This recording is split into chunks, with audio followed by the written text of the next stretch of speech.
Good morning, everyone. I'm Dr. Soumya, working as professor in Computer Science and Engineering Department.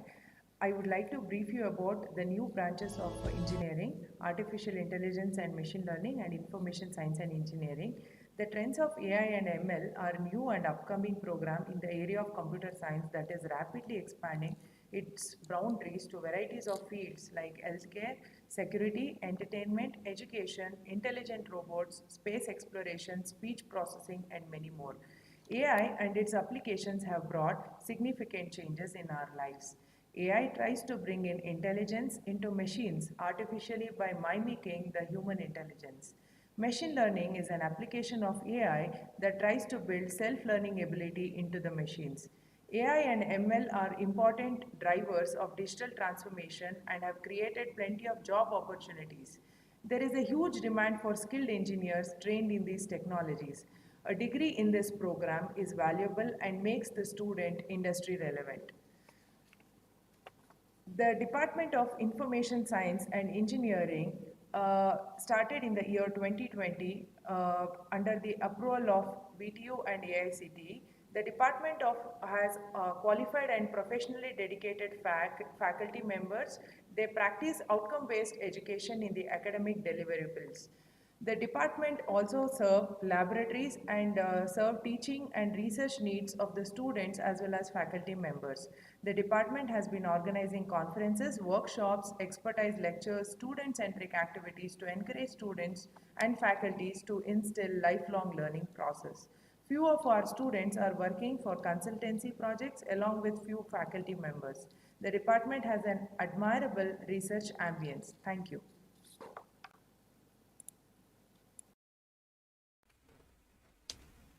Good morning, my dear students. Welcome to City Engineering College. Myself, Dr. S. Karunakara, Professor and Head, Department of Mechanical Engineering.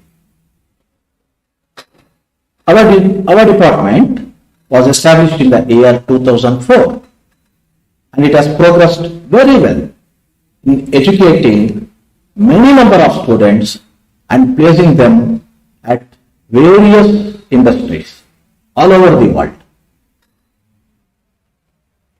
We have got excellent facilities. Few of the facilities has been displayed at home. The first one is computer aided lab. You would become familiar as we enter the offline class where you are going to understand the importance of drawing.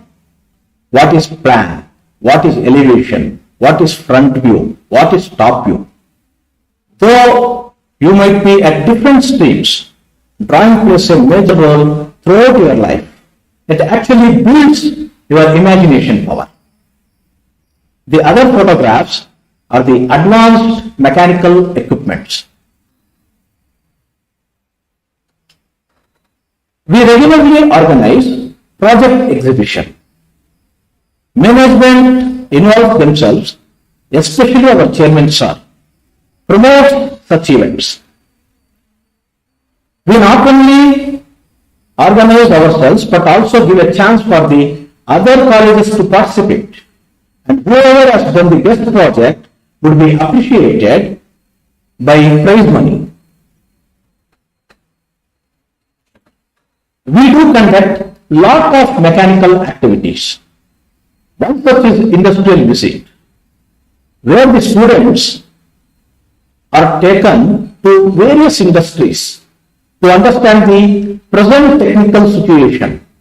The industry experts would share their knowledge to the students and make them to challenge the future.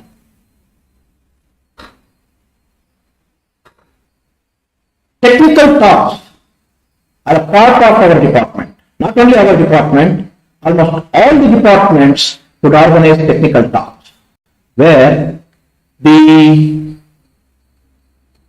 expertise in various fields are called and allowed to share their knowledge to the students. Students would be definitely benefited by understanding the present scenario.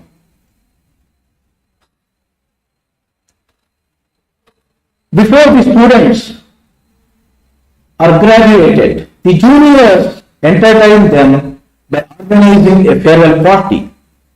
The seniors cheer up on that day. Graduation day is a very important part of our institution. The management takes a part and students are encouraged. Students are given course completed certificates on the graduation day.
Hello, everyone.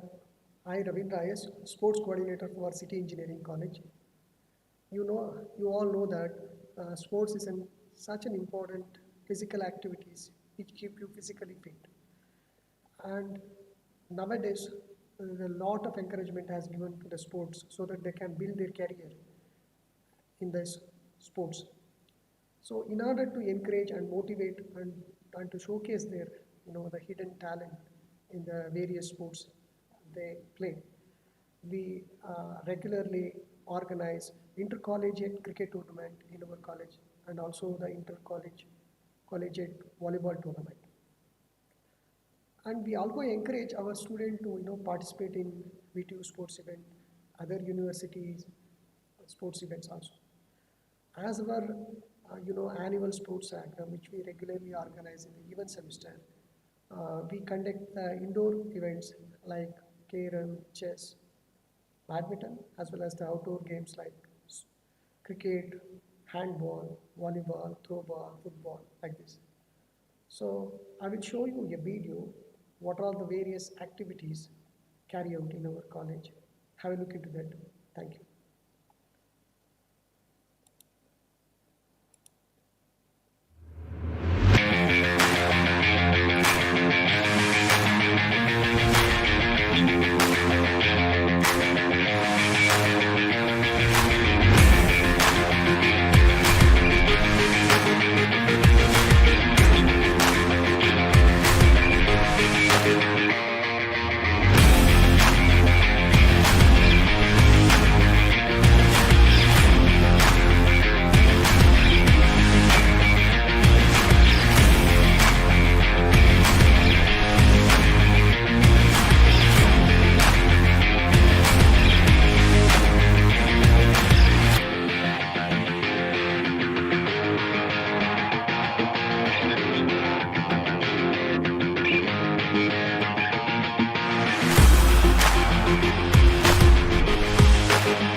Hello, good morning everyone.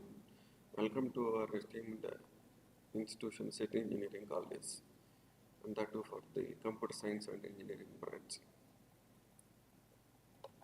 I being the faculty in the Computer Science branch and my name is Vivek.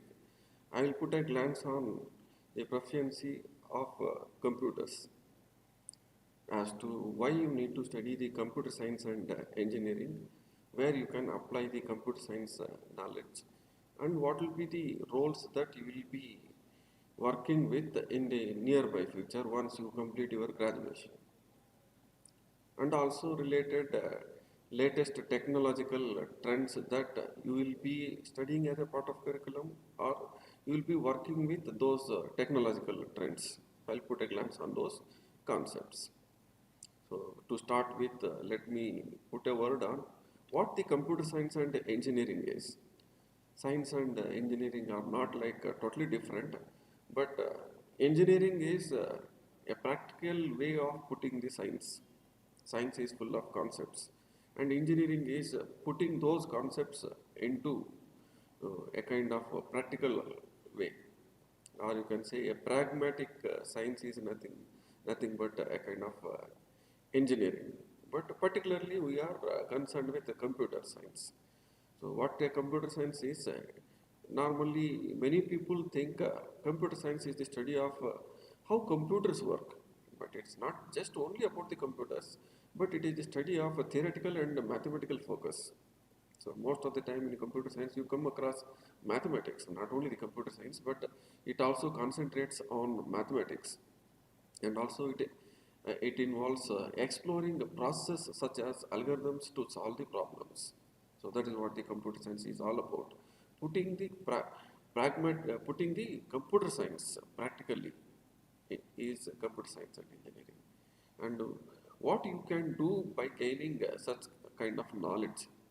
like technical skills such as programming and non-technical skills such as problem solving and leadership are amongst one of them. By studying computer science, you get technical skills, non-technical skills, also problem solving skills, leadership abilities, etc. And a computer science degree can translate into many roles and into many different industries. It's not pertaining to, say, if you study computer science, you are not restricted to only, say, commerce, or you are not only restricted to, say, some narrow down technologies. It's not like that.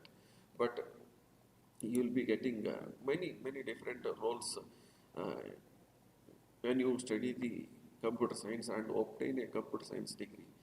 You don't need to dream of becoming the Bill Gates or Steve Jobs. After all, Windows is still buggy, and even iPhones are not what they once were. But you develop the next generation gadgets and software programs which will improve the life of millions of people. You might have seen, and now with the advent of mobiles, a dumb person having a conversation with another dumb person in a sign language through the video calls, that makes me feel very happy.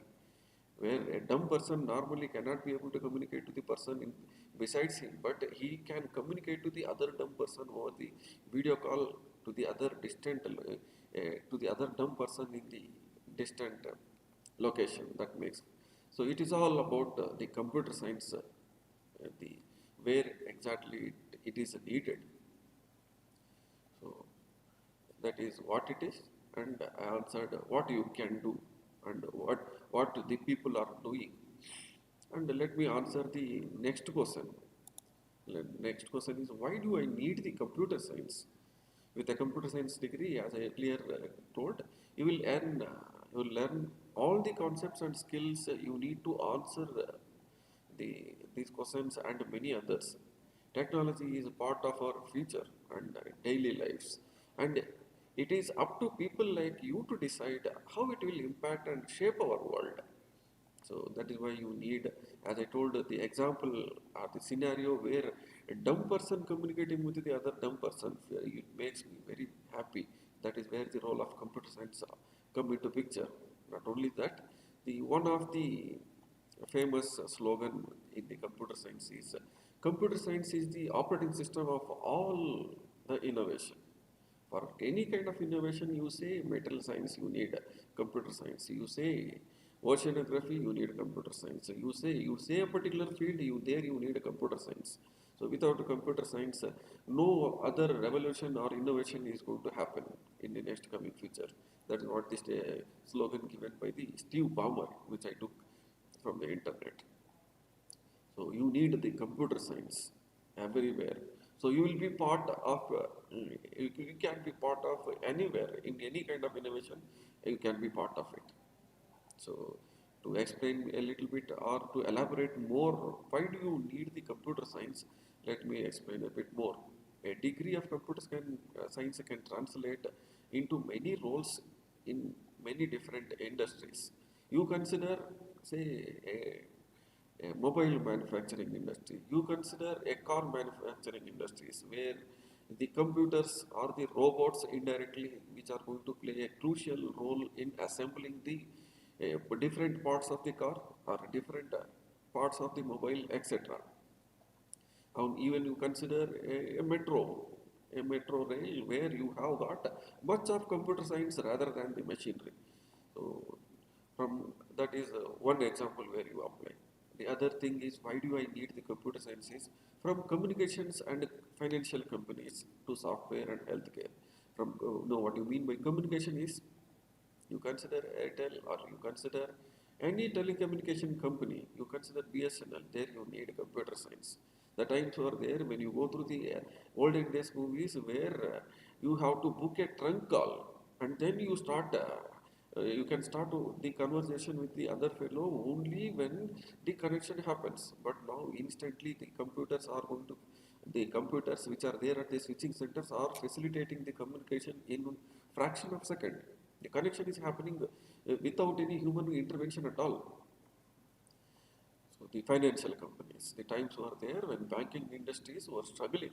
Even the days in my previous, my, in my father's generation itself, if you want to have an account in a bank, it was very difficult. And if you, if any kind of financial companies, let it be insurance or finance, you place the role of a computer. The times were there when ATM was a sophisticated machine, but now you consider an ATM is not a sophisticated machine, but it has reached to the to the common man also, where the financial companies are offering the high-end sophisticated uh, services through computer to the common man also. Without a novice person who doesn't know any sort of computer knowledge also, he is ready to use the financial services through the software. And you consider the healthcare, you consider MRI, you consider computerized tomography or any other, you consider a healthcare device, there you come across the role of the computers. And you consider the governmental agencies. Now India is speaking about the ration card, one ration card, one India, one ration card. Throughout India, wherever you reside, to in the nearest ration shop, you can get the ration. So governmental agencies, or you consider recently you might have took the income certificate or any other certificate at the cost of only mere few tens of rupees. The income certificate or the caste certificate will reach to your home by everything is online nowadays, even in Karnataka government also. So it has got no limitations at all. The computer science has got no limitations. It has immense applications. The constant development of new technologies also means that there is a constant demand for brilliant tech minds who can create, maintain, and fix both gadgets and code. See, recently you and me might have experienced the phone pay or Google Pay, etc. That is the advent of Indian technical minds. Even in no other country at present they are exercising the that kind of phone pay or the other where you have the NCPA transactions happening. The world is lauding our Indian technocrats who have built that particular thing. So if you project in future, you need to you need to develop a brilliant technical mind which is in demand in the near future. According to the US Bureau of Labor Statistics, there will be around 13% increase in computer science jobs by another decade. So, estimating this, try to acquire, after understanding this estimation, try to acquire the latest technological trends that I am going to put a glance in the in my next presentation. Like as I told earlier, after explaining why do I need the computer science, let me put a few of the roles that you might play in the near future after getting a computer science and engineering degree.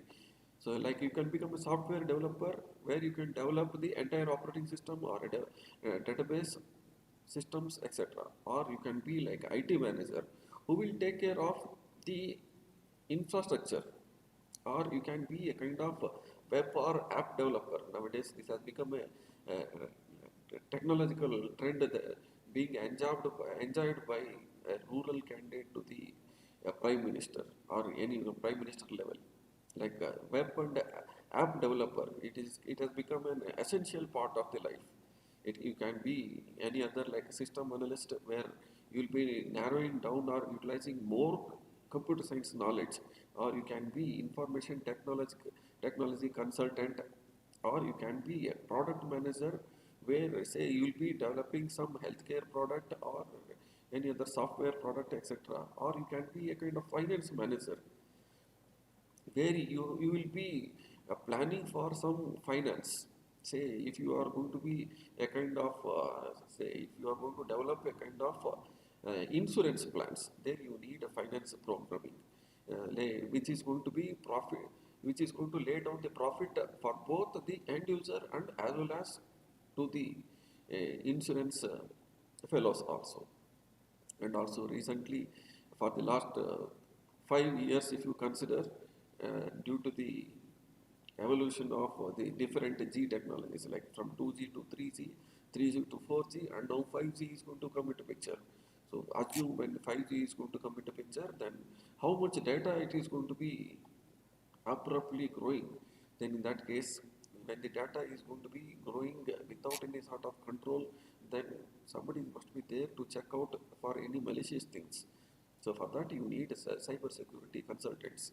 Maybe in your in the near future, every taluk headquarters may be in need of not the regular police stations, but you need a cyber police stations where cyber police stations will be taking care of all the activities related to software malicious things.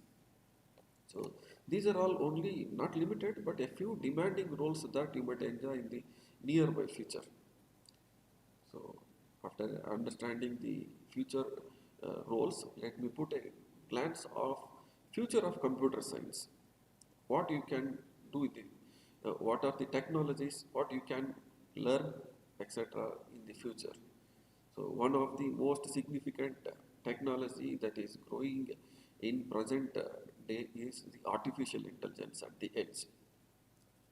Say, as I just now I told, the communication technologies are evolving and evolving, combined with ubiquitous connectivity such as 5G and intelligence sensors such as IoT, ML applications will rapidly move into the edge, like the way in which say IoT means the Internet of Things, where normally nowadays it is being in use with manufacturing industries only, but once it reaches to the edge of the technologies, then it will be having enormous applications. Once you have the enormous applications, then you feel the physical world close to all. In the upcoming years, we expect to see the widespread deployment of machine learning in areas that will have a far greater impact in our daily life, such as assisted driving, where there will be no need of drivers in a vehicle, or industrial automations and surveillance. Say, for example, in car manufacturing, or say a scooter manufacturing company like Honda Activa. You might be knowing that a Honda Activa is going to be assembled with a kind of artificial intelligence robot in 8 seconds. 8, 8 or 9 seconds, a new Honda Activa vehicle will be ready. That is the stage that is the stage we are at. And NLP, what is NLP is natural language processing. Now suddenly, if you are moving after your computer science degree, if you get a job in MNC, and if you want to move to say Germany or Spain, where you don't know any kind of that kind of language like Spanish or any other language, then you can carry the natural language processing devices, where they are going to translate your language from your language to the said language like Spanish in real time. Devices are available nowadays, but still they need some improvement. By studying the computer science, you can apply your skills and improve those things. Like, is the color of milk and fresh snow the color produced by combination of the colors of the visible spectrum, etc. So artificial intelligence and machine learning are going to play the crucial role in the next coming future. As the edge computing is a distributed computing paradigm that brings computation and storage closer to the location of the device. Edge computing originated from the content delivery networks. As of now, CDNs, you might be able to see where they are going to store the libraries and a few of the most frequently used files. Now companies can virtualize and extend its capabilities. Here you might be able to see the cloud and the edge computing devices, which are going to be accessed by different IoT devices. So there are several drivers of edge computing and edge artificial intelligence, like privacy, security, latency, and load balancing. Just to define privacy, increasingly as consumers are conscious of where their data is located. Recently, much of the talk was there on whether my Aadhaar card details are going to be safer or not, whether my Aadhaar servers are going to be secure or not. It was much of the political agenda that happened in recent times, but there the privacy comes into picture. So Then next comes the security. With increasingly distributed architectures being deployed and increasing sensitiveness in data stored in the cloud, there is a movement toward multiple layers of encryption and dynamic decryption mechanisms. So encryption and decryption mechanisms are going to come into picture. You might have heard about the blockchaining, where it enhances the secure transactions. You might have heard about the bitcoins. Everybody are crazy about the bitcoin and the other related encrypted currencies. With an increasing variety of AI-enabled devices such as speakers, phones, tablets, robots, edge nodes can determine the right security mechanisms for the right device. So that is about the artificial intelligence at the edge, where edge computing, distributed computing. You will be exploring more, particularly the artificial intelligence and machine learning branch students will be exploring more about these aspects. Let me move on to next concept called non-volatile memory products and interfaces and applications. If you have seen a bit of a 5 to 8 year old Android mobile, there you don't get not more than 2 megapixel camera, or you don't get a mobile with not more than 512 GB, 512 MB of memory, not GBs, 512 MB of memory, but they used to cost more. And also, if you consider, if you have recently purchased any laptop or desktop, people will suggest you to purchase hard disk, not the normal hard disk, but try to purchase the SSD. What is the SSD? Is solid state device, which is going to be working very fast.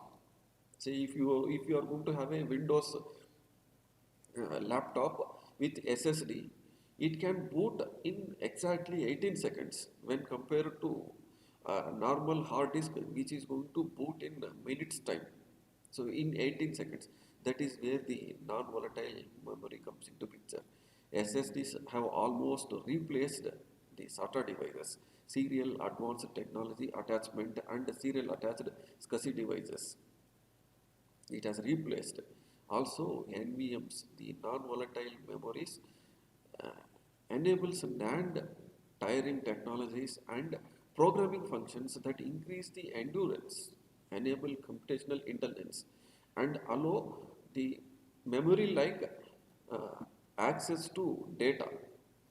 So, in future, you will be coming across many such improvements in the devices, like the way in which you use the NAND memory, or like the way you use the in the enterprise storages, or like the way in which you use the NVM for artificial intelligence and in your mobiles and in microcontrollers, etc.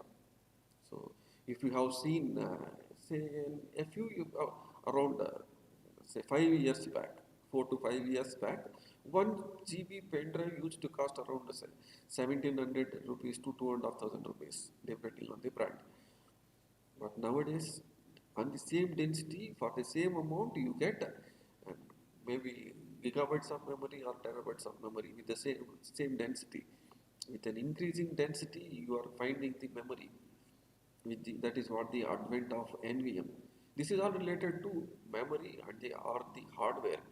So where you can find the improvements and you will be working with this kind of interfaces and products in future. And artificial intelligence is also needed for the critical systems. Artificial intelligence will be deployed increasingly in more systems that affect the health, safety, and welfare of the public. These systems will better utilize the scarce resources, prevent disasters, increase safety, reliability, comfort, and convenience. Assume all along the highway you keep the sensors all along the highway you keep the sensors. The moment a car crashes with or meets with a accident, the moment it meets the accident, it is going to report automatically. So such kind of critical systems are going to be in need of. So such kind of artificial intelligence applications are going to be in need for the general public. So critical system include power generation and distribution. Power generation and distribution. You might be aware of the fact that even though in your location power consumption is less, then also power will be switched off in your area. It is all because of the artificial intelligence. Assume that a particular area where you need power more, and a particular you have another area where you have power requirement is very less when compared to the other area. Say in a certain area you have only a few megawatts. Say in other particular area you have say huge megawatts of power is in need of. So there switching off in huge requirement. If you switch off the power where you have a huge requirement, then you will be facing huge economical loss. So understanding such facts, the artificial intelligence is going to play a crucial role in power generation and as well as the distributions and also in telecommunications, road, rail transportation, healthcare, maybe in future where driverless rails are available, driverless cars are available, and there you need enormous amount of critical artificial intelligence where they will avoid all sorts of accidents. Nowadays, you find in everyday news that in every rail crossing there will be a kind of accident. But in future, with the advent of the artificial intelligence, where by itself, no manned, no manned railway gates will be there. So where they will avoid the accidents. Even in critical systems are going to be applicable in the healthcare, banking, and many more. If you consider the banking, you will be working with the blockchaining concepts in the near future, which will provide higher security for your uh, wealth. If you consider critical systems, here you find why you need safety critical, why you need mission critical, and why you need business critical, and where do you apply. The safety critical means these critical systems which say which if fails can cause injuries to life or loss of life are categorized into safety critical systems. There are various software which are in use by places where life risk are present and can cause loss life if the system fails. For example, the traffic light controller. If the traffic system is going to fail for a while and mislead the traffic on the road, serious accidents might take place. So in such places, you need safety critical systems. And if it is mission critical systems, a system can associate to a mission or a goal. Say, if you are in a navigation, for example, in your mobile, if you have put a navigation from, say, one location to the other location, suddenly you move it to a different path. So by itself, you might have understood that mission control, the critical there. By itself, it will reroute your source to destination path by understanding in which way you are going. Assume that if that artificial intelligence is not there for rerouting, your mission may fail. Your mission of reaching the destination may fail. So there is another thing called as the business critical, where a critical system uh, which is used for its purpose when it fails and will be called a business critical system. Say when you go to an ATM machine and you dip your ATM card and you try to transact for withdrawing the money. After transaction, if you don't get the money at all or if you don't get the currency at all, then it is a critical system which failed, the business critical system which failed. So that should not happen. So such kind of in systems need the artificial intelligence where such kind of failures can be overcome. And the next trend is with respect to practical delivery drones, where nowadays you get from Flipkart or from Amazon or from other parties where you try to book online, let it be groceries or any other products, etc., etc. The particular party will try to deliver through some courier service. So parcel delivery is an industry of enormous economic impact and many people will get the job and it has evolved relatively slowly over the decades. It can still be frustratingly slow, wasteful labor. You might have seen on the streets where different persons will be exchanging their goods to be delivered depending on the address to be delivered, and also it is going to be expensive. So these inefficiencies combined with the recent developments in drone technology leave the field ripe for disruption. Several companies have recently worked to develop the practical delivery drones. Drones were sophisticated sometimes back, but nowadays you find here and there in marriage functions to just shoot the marriage videos. But it's not restricted to only shoot the marriage videos, but it has got immense applications, including the parcel deliveries.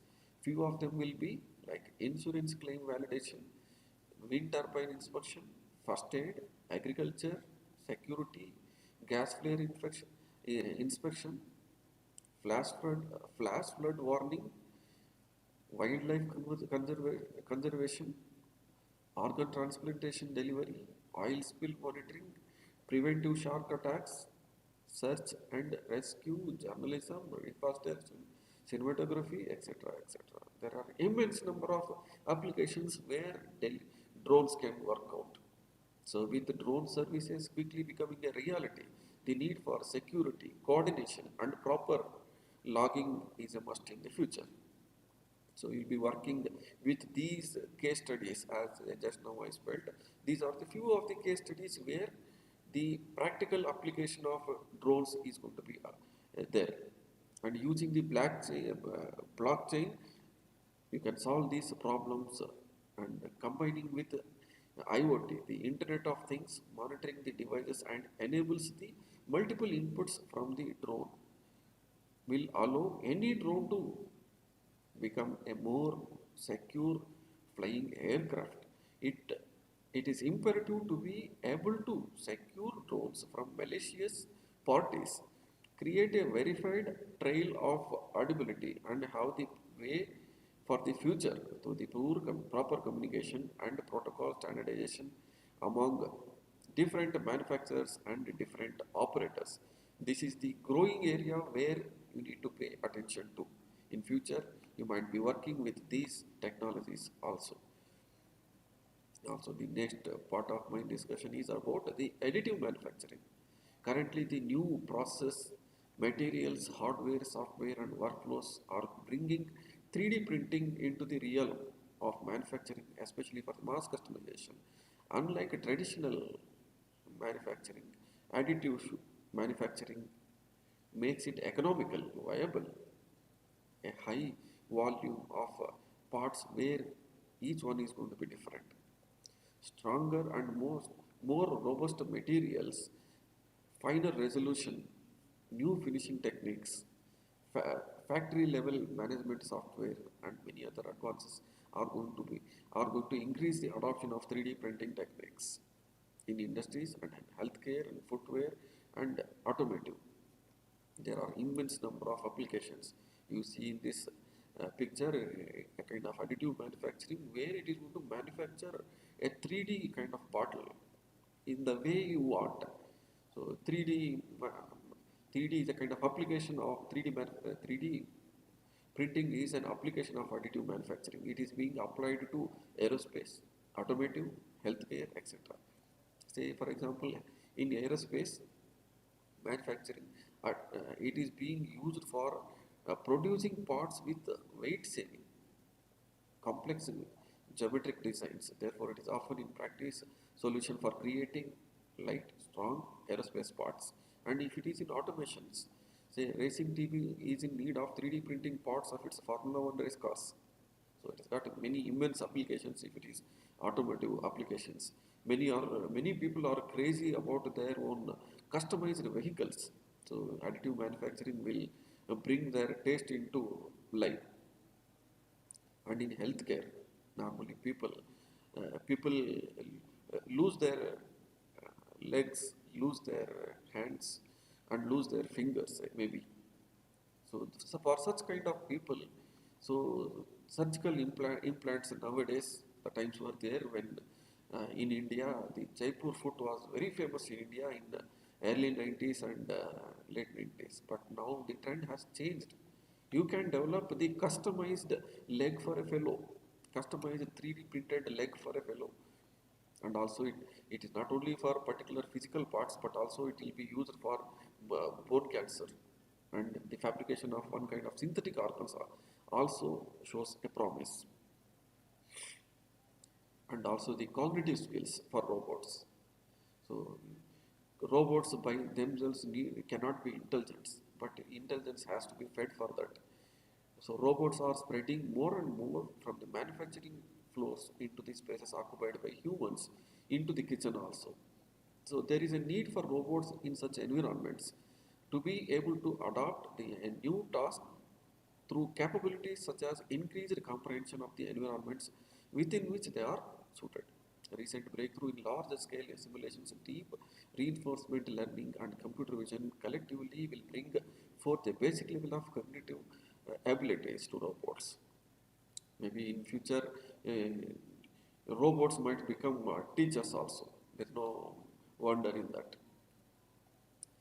And AI and ML, artificial intelligence and machine learning, apply to the cyber security. Cyber security is one of the key risks nowadays in business.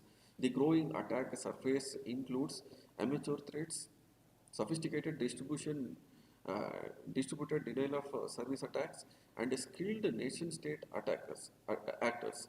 Defense depends on security analysts who are rare, lack of lack of adequate training, and have high turnover rates also. There is the huge demand of cyber security analysts in the near future as the data generation is exploding, data consumption is exploding, etc. And AI can effectively analyze user behaviors, deduce a pattern, and identify all sorts of abnormalities and irregularities in the network. With such data, it is much easier to identify cyber vulnerabilities. Contrarily, the responsibilities which are now independent on human intelligence will then be susceptible to malicious cyber programs imitating legitimate AI-based programs. Maybe these terms and terminologies may be new to you, but as a computer science engineer, you will be familiar in the near future itself. So several organizations are already into AI and ML programs, which are going to overlook the algorithms that are going to create a false sense of security. If you relying on supervised learning is another threat. Under the algorithms label, the data sets as per their nature. So, with the increasing usage of digital tools, cyber criminals are also going to be increasing and increasing. How to identify those cyber criminals? So, it has become a major task which is in need of, which is the need of the hour exactly. So, the artificial intelligence in cyber security will be like face detection. Few are in several parts of the world, as the person moves, if a policeman is going to wear his googles, he will be able to know his name and his all his details in his googles, where his google is equipped with artificial intelligence. The moment that the googles are going to identify the face of the person, and it is going to find out who he is and what he is, etc. And also phishing detection. Phishing is mimicking a particular original website. So artificial intelligence will play a crucial role in detecting a duplicate or duped websites, and also analyze the behavior analytics. Also, network security, secure authentication, preventing online frauds, etc. Nowadays, the growing online frauds must be uh, thwarted or prevented.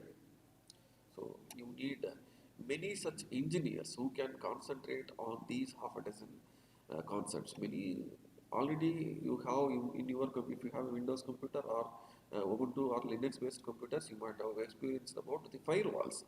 Also, some of the NLP based softwares which can thwart to some extent, but day to day the cyber security features needs to be enhanced, where you need more and more knowledgeable people. You can concentrate more on this particular aspect. And also, if you consider a Facebook, anybody knows where exactly the Facebook servers are located? who is going to regulate, which country's law is going to regulate, etc. Those answers has to be answered by the respective countries' governments. A particular law in a particular part of the world may be legal and may not be may not be legal in the other part of the world.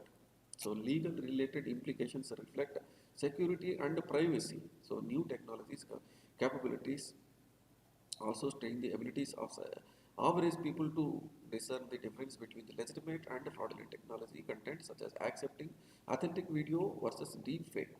Nowadays, this trend is going on like anything, like fake news in Facebook, fake news in Twitter, etc. So, identifying a fake news has become a major challenge for social media. So, critical to maintaining a fragile balance between preserving the social benefits of the technology. So, wherever you have benefit, definitely there will be a harmful thing also. But you have to prevent that harmful side of that beneficial technology. So, more aggressive legal policy tools are needed for detecting fraud and preventing abuse of the enhanced technology capabilities. Let it be related to data collection or leveraging capabilities or sophisticated, which are the technologies which are going to be sophisticated and sensitive, often incorporated in our daily lives. These enhanced capacities have yielded new streams of data and new types of contents that raise policy and legal concerns over possible abuse. So the legal issues needs to be taken care. So if you see this picture, see what companies know about me. Try, hope by the end of the day you try to put your own name in the Google or any search engine and try to find out whether you find any of your data. So 65% of the companies see what companies know about me.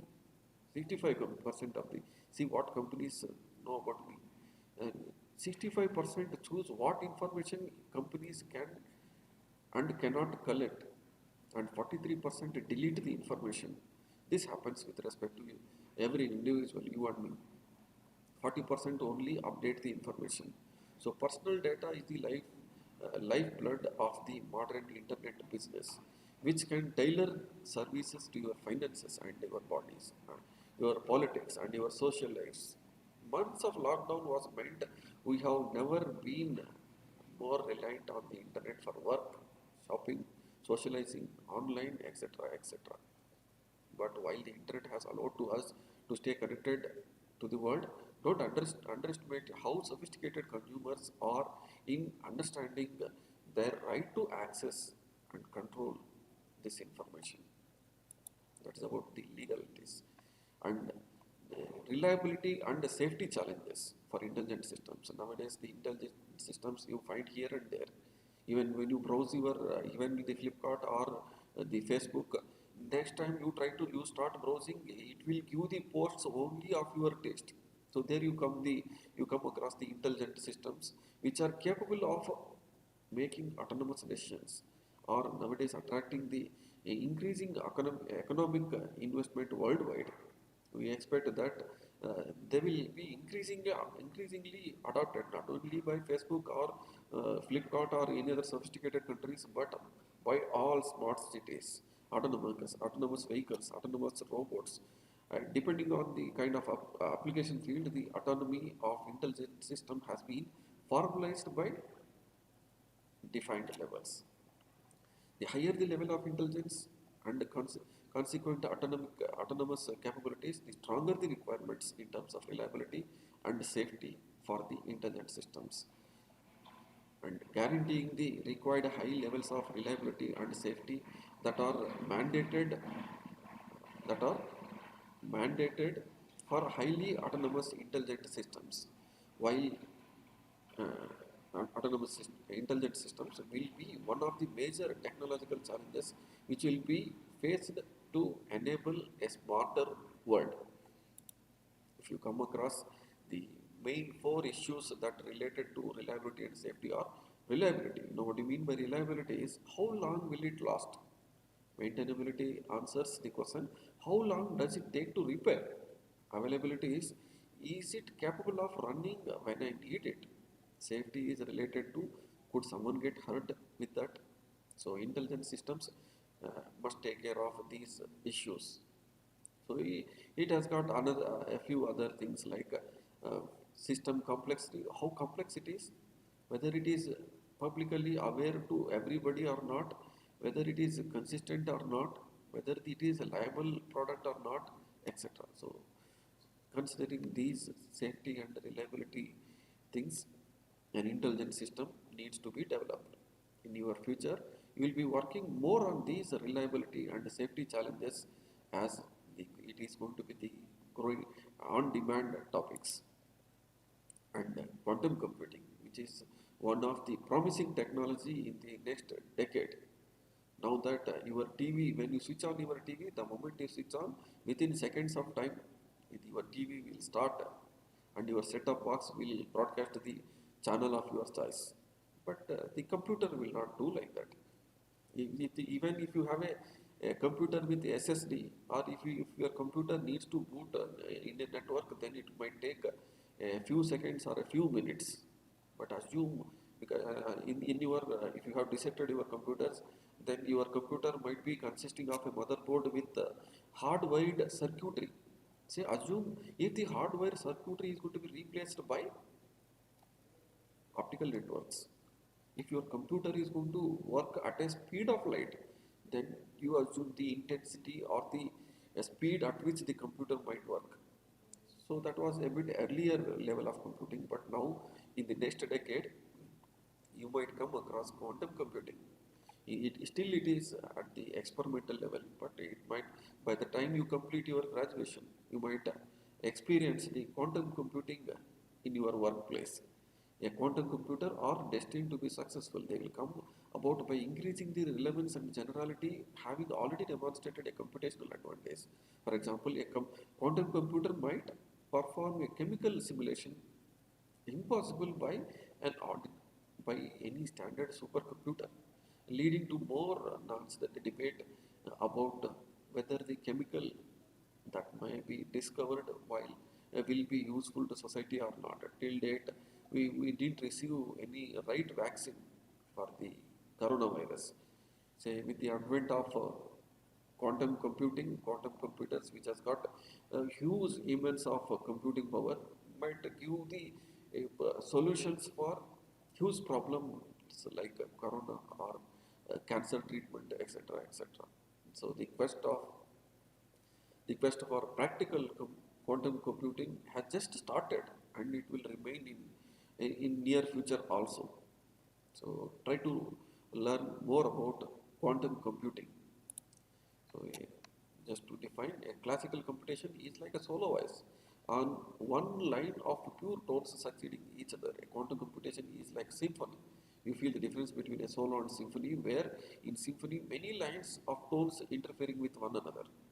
But a classical computer are driven by bits, but quantum computers are going to be driven by qubits. So these qubits have various properties like superposition, entanglement, etc. A quantum computer works with the particles than that can be in superposition rather than representing a bit. Such particles could represent qubits, so which can take on the value 0 or 1 or 7 both simultaneously.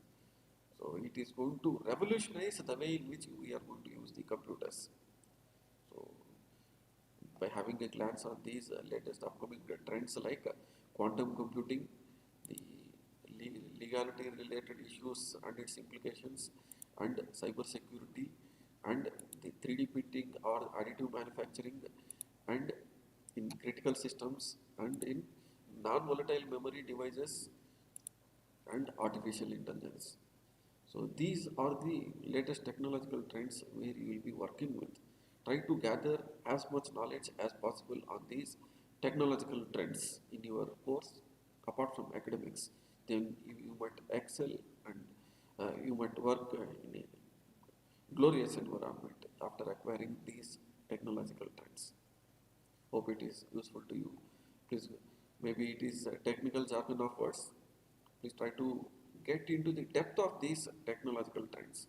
Then you will get a better future. Thanks for watching. Thank you.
Good morning. Myself Sunita, working as assistant professor in the Department of Chemistry.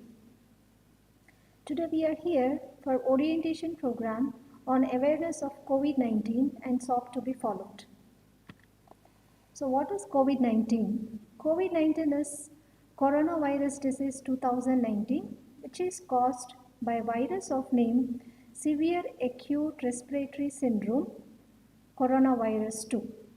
The main symptoms of this disease are high fever, cough, and difficult in breathing. So when a person experiences the above symptoms or a person tests positive for a laboratory test which he or she has been done, need to call immediately state helpline number or Ministry of Health and Family Welfare number, which is available 24/7, and the number is 1075. So coronavirus, we can keep this virus at bay by practicing some precautionary measures. So those are hand hygiene, respiratory hygiene, and social distancing. So before knowing detail about this precautionary or else safety measures, first let us know about the transmission of this virus. The main route for transmission of this coronavirus is through respiratory droplets generated when an infected person coughs or sneezes. So any person, when he or she comes in contact with this respiratory droplets, we can say that the person is at high risk of this coronavirus. Now the transmission of this virus is depicted in this slide as when an infected person coughs or sneezes, respiratory droplets will be emitted from him. So these respiratory droplets, when that person touches or shakes hand to another person, we can say that the virus got transmitted. And another way of transmission of this virus is when an infected person coughs or sneezes, respiratory droplets will fall on any surface. So when this surface comes in contact with other person, we can say that the other person got infected with the coronavirus disease. And so what are the safety measures, or else we already discussed about safety measures which we need to follow, like hand hygiene, respiratory hygiene, and social distancing. So what are the do's and don'ts which we need to be followed for this are, so what is a hand hygiene? Hand hygiene is nothing but cleaning one's hand with soap and water for 40 seconds or else using a sanitizer. And that sanitizer should be of 70% alcohol based. So rub your hand with the sanitizer until you feel dry. And the don'ts are, do not touch your eyes, nose and mouth with unwashed hands. And do not touch surfaces like doorknobs, doorbells, chair backs, ATM surfaces or mobile whenever you are in a public place, or else after blowing your nose or coughing or sneezing. So this is about hand hygiene. And the next thing is about respiratory hygiene. Respiratory hygiene is a combination of measures taken to stop spreading of virus when you cough or sneeze. So always use a handkerchief or a tissue to cover your face while coughing or sneezing. Throw the used tissue paper in a closed dustbin.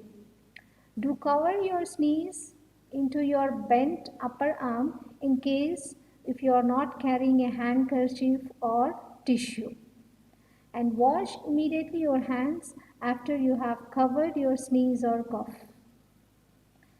Do not cover your face using pallu of your sari or chunni, and do not spit outside openly. Always use a spittoon or wash basin.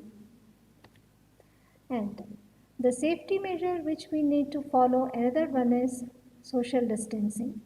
Social distancing is nothing but deliberately increasing the physical distance in order to avoid the spreading of virus. So do stay at home unless it is that much important to you, and do always keep a distance of 1 meter between yourself and another person. Do not hold events where people gather very much, and do not use public transport until unless it is necessary. So, mask management is the necessary step which we need to follow for keeping the virus at bay. So, in case if you are using a surgical mask, unfold pleats.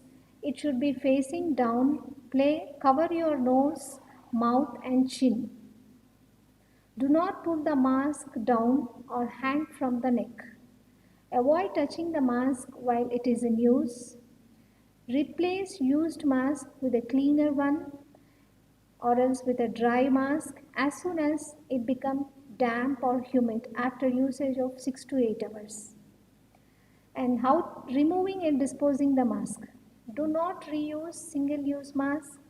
Do not touch other surfaces of the mask while removing. Remove the mask by using appropriate technique, that is, do not touch the front but remove the lace from behind. After removing your mask, immediately wash your hands with water and soap. In case of that is not available, use hand sanitizer with alcohol based of 70%. Apart from the safety measure, a person need to be physically fit. So physical fit nothing but both body and mind is in physical activity. So doing physical exercises reduces blood pressure, reduces the risk of heart diseases and strokes.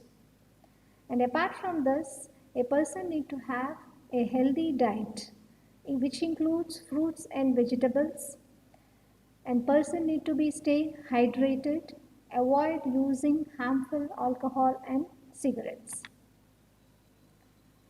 So let's expose the virus, let's have correct information, and the behavior is the way to defeat the infection. Let's play the game to uncover the virus and tackle it through our information.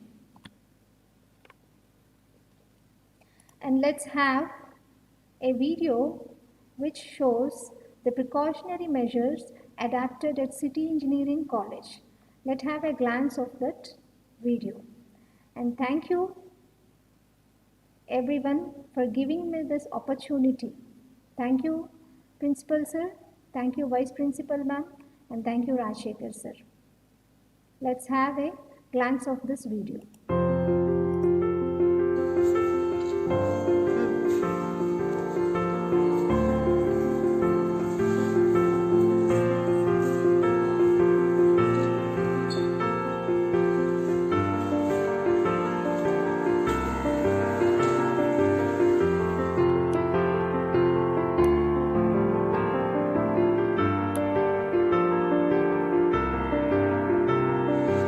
Well, good morning, friend. This is City Engineering College canteen, and this is where a few instincts have been given that we are maintaining COVID-19 SOP procedures, and wherein the distance is maintained a minimum of 1+ meters.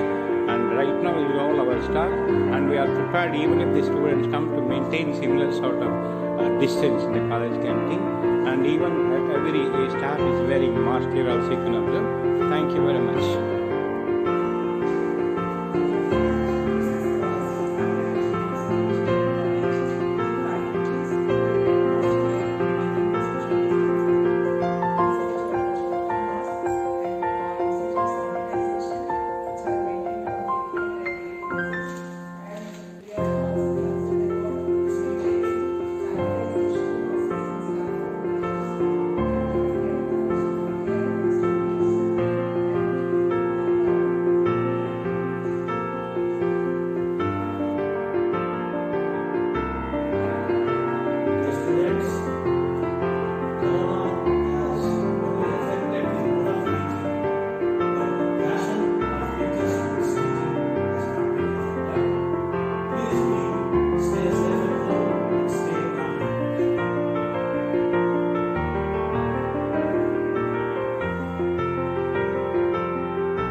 in this session, we are going to talk about the basic human aspiration and its fulfillment.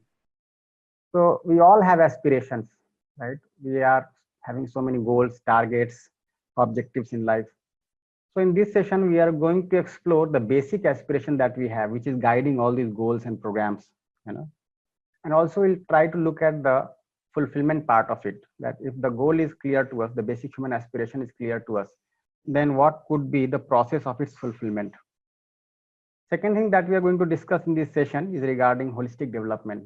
So development is such a word that we keep on using almost every day. And as a nation, we want to develop, as a society, we want to develop, as a family, we want to develop, right? So what is the meaning of development, and when can this development be termed as holistic? And again, since we all are involved in education, so we need to find out our role, the role of education in this holistic development. So we'll discuss all this in this session, and we are just going to, there will no prescription as such, right? Only thing that we'll start a dialogue with you on this issue. So as we discussed in the previous session, so we need a human education sanskar in the society, which would develop a human worldview, a human perspective in the child, right? And on the basis of such a perspective only, the child can contemplate the human values, the values living with which, you know, his basic aspiration can be fulfilled, so that he is able to decide for himself or what skills would be conducive for living with human conduct, so that the child can become a foundation of the human society. And we also discussed about the basic guidelines. So these basic guidelines are very important, as Professor Rajnish Arora elaborated on them, that whatever we discuss in terms of human values have to obey certain guidelines. Like one thing is there, they have to be universal. They have to be rational also. There need not be any prescription of do's and don'ts. And we saw that there's a difference between moral value and, you know, human value. So when you prescribe something to the other in terms of do's and don'ts, should and shouldn't, it becomes a kind of dictum or dogma or belief, right? But when the student is allowed to, you know, apply one's logic, rationality, and then understand, then it becomes a part of the understanding. Thirdly, we talked about the verifiability, that whatever is being said, you know, has to be verifiable. So we'll see that in the whole discussion that we are going to have now, we'll try to verify everything. So at times we'll pose some questions to you for you to reflect upon, right? And we'll go by those reflections. We'll try to understand your reflections, and we'll see that ultimately, if we have to understand things, we have to look within, we have to explore within, we have to self-explore, so that we are able to come up with very genuine answers. And since these questions that we are going to pose are related to very basic issues of our life, we can see how naturally we are able to respond to them. And fourthly, as it was mentioned, it has to lead to harmony. Now, when we have the understanding of these values, then our education can be, the skill education can be value guided, so that it becomes a pillar of the just and equitable society. So we'll talk about these issues: basic human aspiration, the fulfillment of it, holistic development, and the role of education in it. And this will also give us an idea about the content of this whole program, the 5-day online workshop that we are going to have, the process of this workshop, and the expected achievement from this kind of input. So in the very beginning, let me mention, as we briefly mentioned earlier also, that whatever is being said here is a proposal, right? And proposal means we don't have to start by assuming it as true or false. There may be some proposal which matches your pre-assumptions, and you may assume the proposal to be true, or it may contradict your assumptions and you may assume the proposal to be wrong, but that is not going to take us anywhere. Ultimately, what is going to lead us to a state of understanding would be a verification on our own right. Now, when you go to verify, again, verification and comparing are two different things. When you verify, then there is something called natural acceptance, which is there in each one of us. And when we refer to our natural acceptance, we get very genuine answers. Comparing would mean that you have heard something earlier, read something earlier, right? And you are just comparing what is being said here to something that you have read earlier. But that will again not be verification. And that will also only be a match or mismatch of our earlier conditionings or presuppositions. So what is basically expected in this session is to verify the proposals. And I hope all of us are in agreement on this, right? So let me ask you one question, a very simple question. what is naturally acceptable to you, the feeling of relationship or the feeling of opposition, right? And just try to respond to this within yourself, and you'll see that what comes naturally to you is the feeling of relationship and not opposition. Now just find out from where did you get this answer. Has this been taught to you, has this been something as a part of your reading, right, or something like this, or simply it is very much innate to you, it is very much intrinsic to you, very basic to you. So we'll see that each one of us naturally accepts to have a feeling of relationship and not of opposition. But when you look at your living, you can see that you may be living with a lot of opposition, right, here and there, in the family, in the organization, in the society. But again, it is not acceptable to us naturally. So what we are going to do, if you look at this complete workshop, this is just a reference to our natural acceptance. And the more we are able to refer these proposals to our natural acceptance, more genuine are able to get. And then we have a confidence within ourselves that yes, what I'm thinking is right, what I'm doing is right. I'm not dependent on any outside source to evaluate myself, but rather on the basis of this verification, I can evaluate myself. So it is a process of dialogue.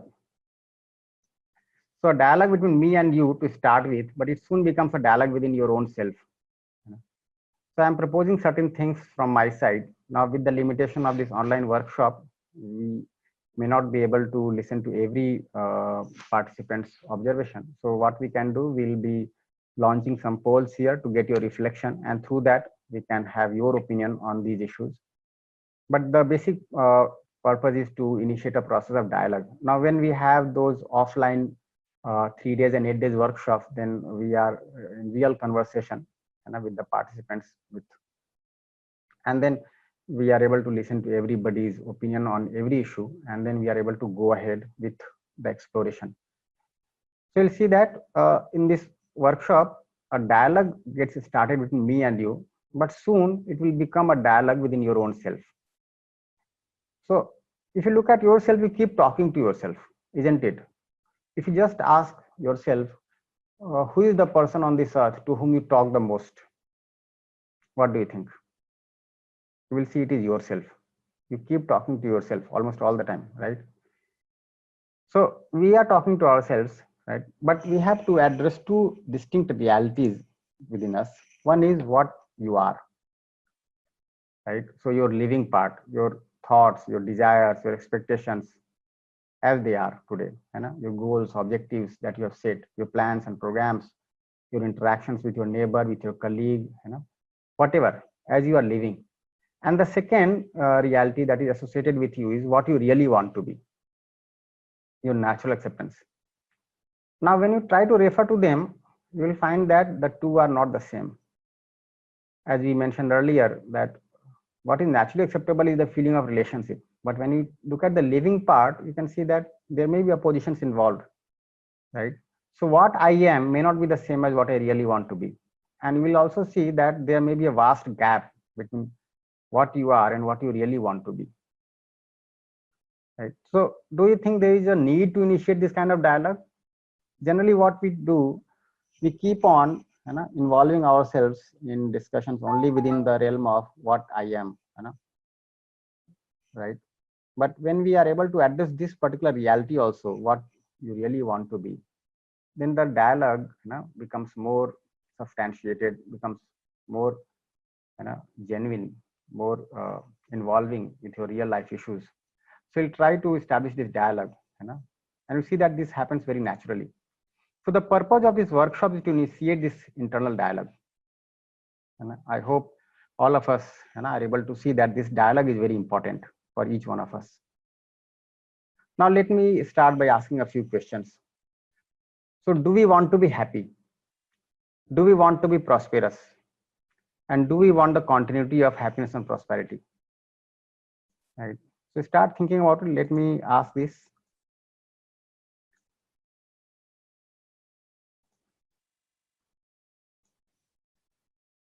So you can share your views here. So do you want to be happy? Whatever meaning you might have associated with happiness, whatever meaning you might have associated with prosperity, with that meaning that you have associated for yourself, do you want to have it or not, one thing, and do you want to have the continuity of it.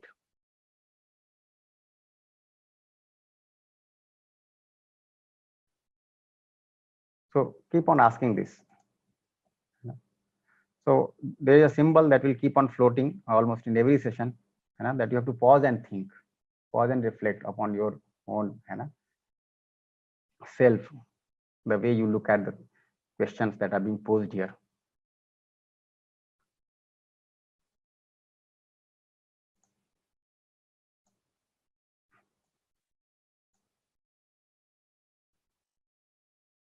In the meantime, I can see one hand raised. So Dr. Satish Kumar, any question pertaining to this particular topic that we are discussing?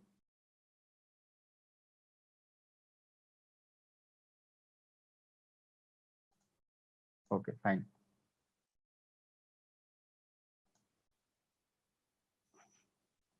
Nice. So almost all of you are able to see, like regarding happiness, everybody has said 100% that I want to be happy. Regarding prosperity, there is some opinion. Yeah, nice.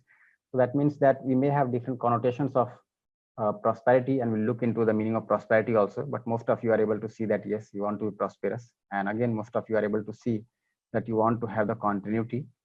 Some of you are have the opinion that you don't want to have the continuity. Now there are so many prevalent notions. Like one notion is that if you are happy in continuity, then you will not understand what is happiness, or you will not be able to do certain duties. So many things. But again, even if these thoughts occur to you, just reflect on this and ask yourself, given all these thoughts, ultimately what is naturally acceptable? If you ever feel that you want to be unhappy, just note that moment, and do this exercise in a day. Whenever you feel that you want to be unhappy, just note that time, and we'll say that there is no moment when you say that you want to be unhappy. Ultimately, you want to be happy. You might have different notions about happiness. So we'll understand what happiness is, what prosperity is. Now let me ask another thing. So earlier we were talking about what we really want to be, something our natural acceptance. Now here we have to reflect upon our state of being. Okay. So we are able to see clearly. Everybody said that you want to be happy, right? Now, are we happy? What response do we get? We said that we want to be prosperous. Are we prosperous? And is there continuity of the two? So continuity means every moment. Every moment would mean all the moments in a day, all the moments in a week, all the moments in a year. So what is our state of being? So let me ask again. Have your opinion on this?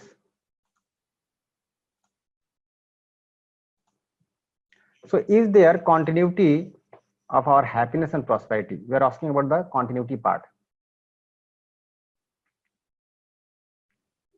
If you are sometimes happy, sometimes unhappy, sometimes happy, most of the time unhappy, most of the time happy, sometimes unhappy, still there is no continuity. So when we say continuity, that essentially means that it is there very much every moment. So reflect on this. Now what we are trying to do, we are trying to look within, we are trying to look at ourselves. We got a message on the WhatsApp some days back that if you can't go outside, go inside, right?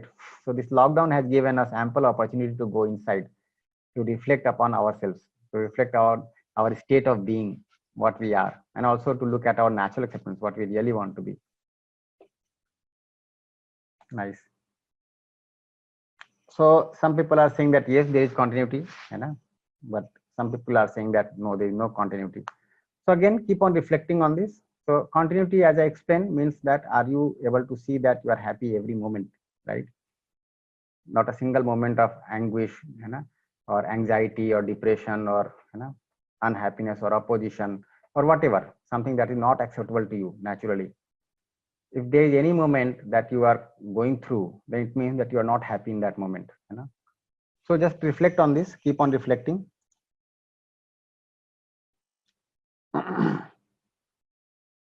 Okay. So why this gap? Here we could say that all of us want to be happy in continuity, right? Or at least we want to be happy, and some were also able to, many of us were able to see that we want to have the continuity of happiness and prosperity. But when it comes to evaluating our state of being, we are able to see that it's not there. There is no continuity, right? So there is a gap between our desire and our state of being, between what we really want to be and what we are, isn't it? So there is a gap. And if you look at this gap is essentially the problem in our life. If you are not the way you really want to be, you are in problems. If you are the way you really want to be, then you are resolved. You don't have problem, isn't it? So if you look at this, the whole problem in our life is this particular gap. So what are we doing to fill this gap? Do we have any substantial program to fill this gap? And just find out over time, is this gap getting wider or getting filled up? And I reflect upon this with time. In early childhood, how was this gap? Then we became a youth. How was this gap? And today, if you see, what is the condition of this gap? See this gap getting wider or getting filled up. So we'll explore into this, right? Now just find out something that is written on the right hand side. Is our effort for the continuity of happiness and prosperity, or it is just for the accumulation of physical facilities? Now let me explain what does this mean. So physical facilities, all the physiochemical things that we can see, and presently in the current economic system, we are getting all these facilities through money. So if you are just working for accumulation of physical facility, right? So accumulating more and more of the things that we have as assets in our family, in our house, right? So this is working just for accumulation of physical facility, or loosely saying, just for accumulating money, accumulating wealth. Is it so? Or we are really able to work for continuity of happiness and prosperity? So just find out when you are there with your family, what is the content of your talk? Is it something about your happiness? And are you able to ask the other, are you happy living with me? Are you able to share, are you happy living with the other? Do you talk about happiness? Do you make some program the next day to ensure happiness of the other? Or mostly we are talking about our investments, the economic scenario, this lockdown, the how the stock exchange is going down, how the share market is going down, what you have to do next day, where do you have to invest, how to earn more. Now, if this is the way, then we are just focused on accumulation of physical facility. The other way could be we are able to address the need for happiness very clearly. We are having a direct program for happiness and prosperity. So just find out. Again, I'd like to have your opinion on this. Try to share this.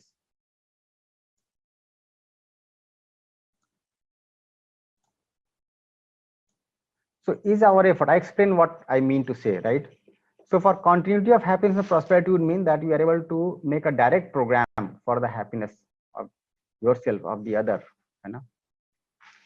And accumulation would mean that you are mostly focused on accumulating physical facility. And see, if you are also feeling that through physical facility, you are going to be happy, and that's why you are working for physical facility, ultimately your effort is for physical facility, isn't it? So if you feel that today your bank balance is, let us say, X amount, and if it becomes X plus delta, you are going to be happier. So you are going to work on that economic front.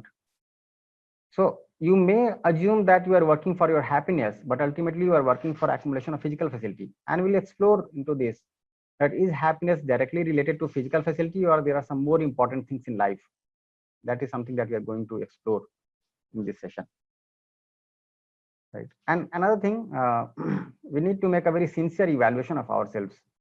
Right. This is a very sincere evaluation, and the opinion that you give, right, is not going to be shared by anybody else participating in the workshop. So we have to make a very sincere evaluation, observation about ourselves.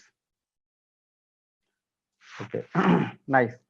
So, okay, it's very pleasing to see that most of you are saying that you are working for the continuity of happiness and prosperity. But again, I'll say that try to refer back to this, try to explore more into this, and just find out whether your effort is going directly for physical facility or accumulation of physical facility, or is it directly focused on the happiness issue, the prosperity issue, right?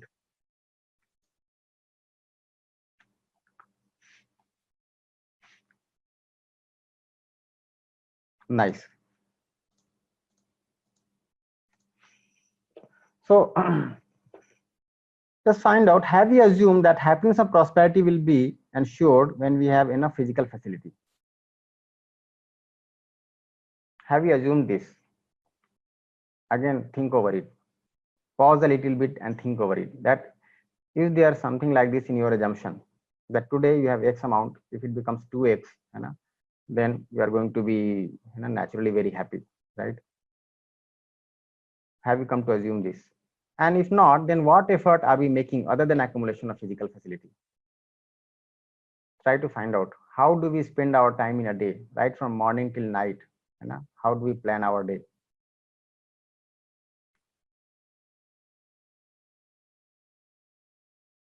Just think over it. And also try to reflect on this, that have we come to assume that happiness and prosperity will be automatically ensured when we have enough physical facility? Isn't it? Do you think these issues are important? What do you think? They are very much important. Now, let us have some evaluation about physical facility. So we'll see that when an animal has lack of physical facility, it becomes uncomfortable.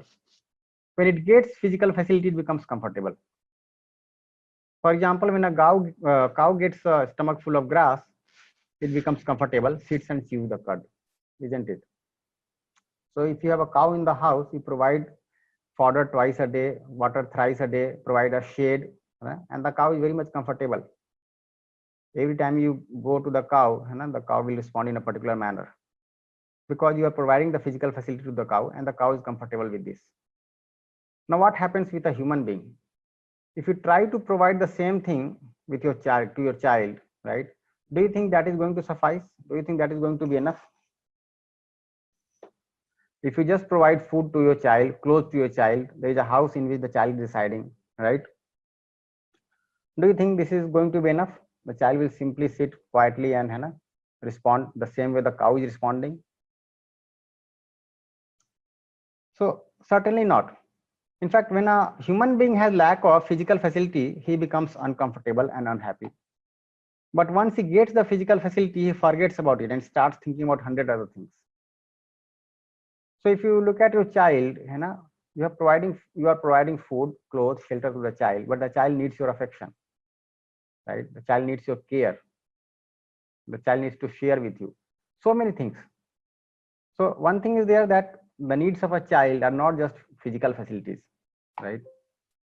Second thing you can observe, that once we have the physical facility, we simply forget about it and start thinking about 100 other things.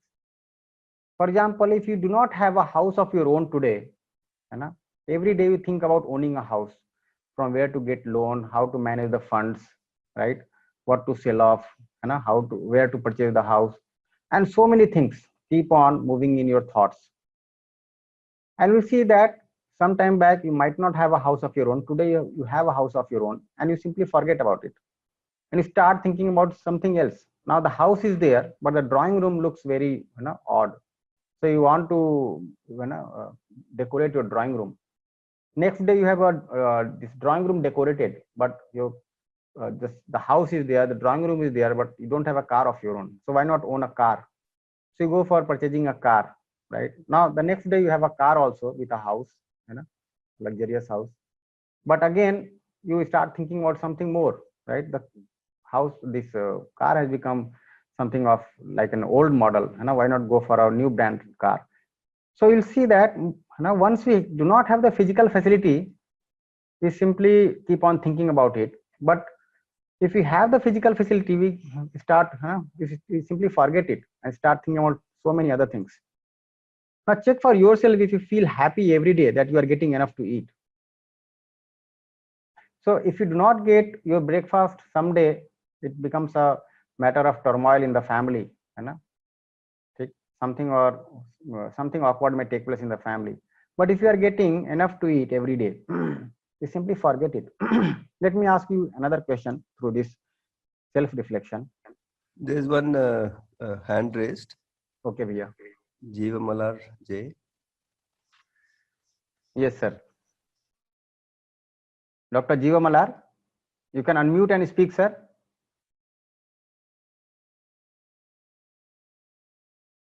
Okay, I think I'm not able to reach him, Bhaiya. Malar, are you able to hear? You raised It's your okay. hand. It's okay. There, then he'll be able to respond. Yeah. So at appropriate points, you can just take. Sure, their- Bhaiya. Sure. Yeah, please go ahead. Dr. Rajesh is there. Any pertinent question to this particular discussion? Fine, sir. Fine.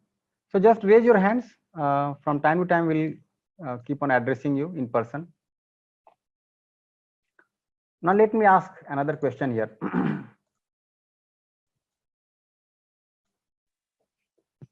Now, think about it. Na? So, the symbol says pause and think. Are you aware how many pairs of clothes you have?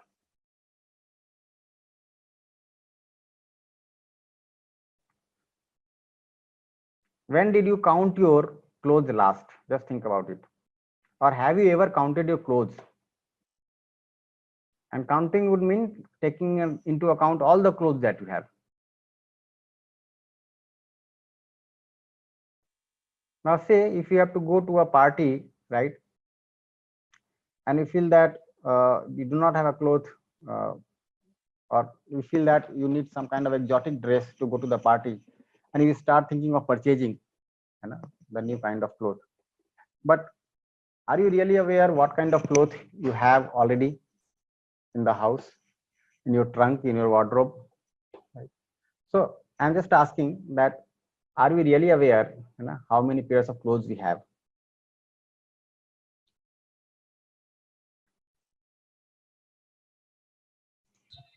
Okay.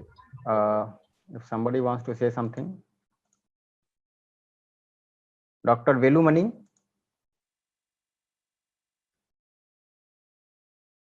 Dr. Uma Maheshwari. Yes, sir. I am Dr. Velumini here. Hello, ma'am.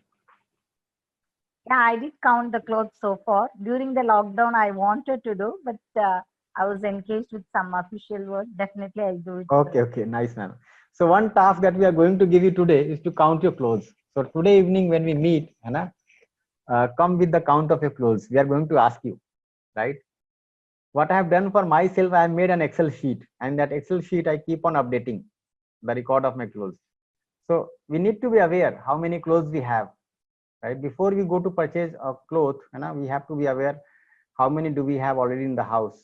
In fact, in the workshop, we have found that once we give this assignment, many people come with a sharing that they were not even aware of so many pairs of clothes that they already have, right? It was gifted some time back by the in-laws, by some friend on some occasion. They kept it in the box and they simply forgot it, right? Nice. Sir, I have a question. I am Uma Mageshwari. Yes, ma'am. Sir, you are saying about comfort and how it is going to take to happiness. But comfort is different from satisfaction. It's my point of view. So only when you are satisfied, you will be happy. Yeah, being comfort may not be happy, right? It is certainly, only. Certainly. This is what we are also saying, that physical facility will not suffice for happiness. Yes. But we are going to come to a conclusion with proper exploration. So I'm not saying that discomfort is going to make you happy. We are just saying that if you do not have some comfort today, you keep on thinking about that comfort. Tomorrow, when you have that comfort, you simply forget about it and start thinking about so many other things which can give you comfort. Exactly. So once you got one thing, you will expect another thing. That is human tendency, right? Yeah. Yes, sir. Thank you. Keep on doing. Yeah. Yes, sir. Thank you.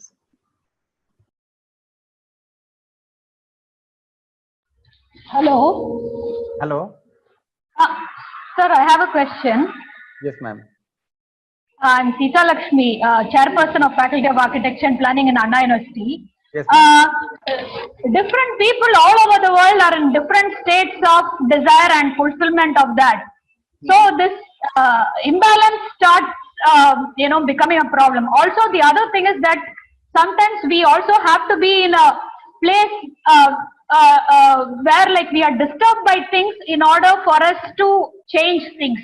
So in that sense, happiness sometimes is also a liability because it makes us accept everything. That is one thing. The other thing is that certain things which we cannot control, like health and all that. Which are the things which we accept and which are the things which we put effort towards to improve?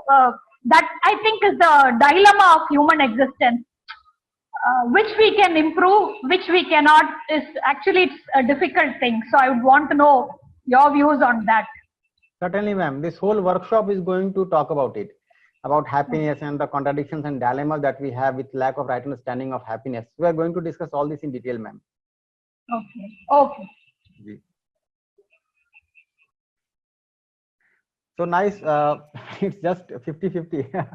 Half of the people say that they are aware, and half of the people say that they are not aware. Very nice. So those who say that they are not aware need to become aware, and those who say that they are aware, right? I'll just request that they really need to look into it and find out if they are completely aware. Well and good. Then you can also see whether you have more than required or not. You can just try to find out whether the clothes that we have, are they more than required or not.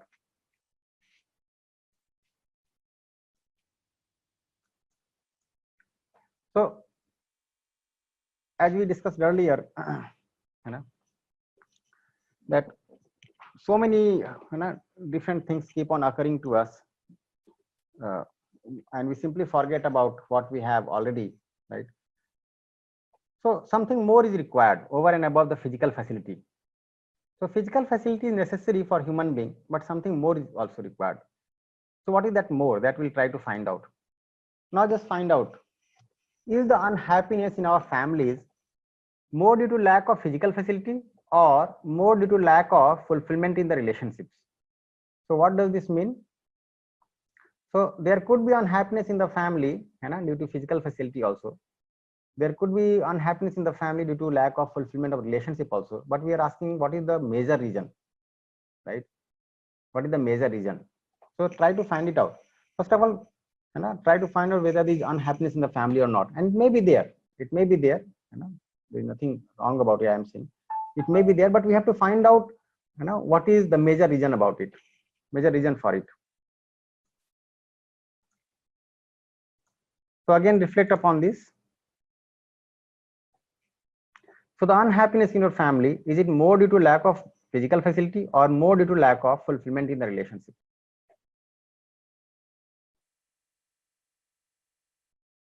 So we're talking about the major reason, right?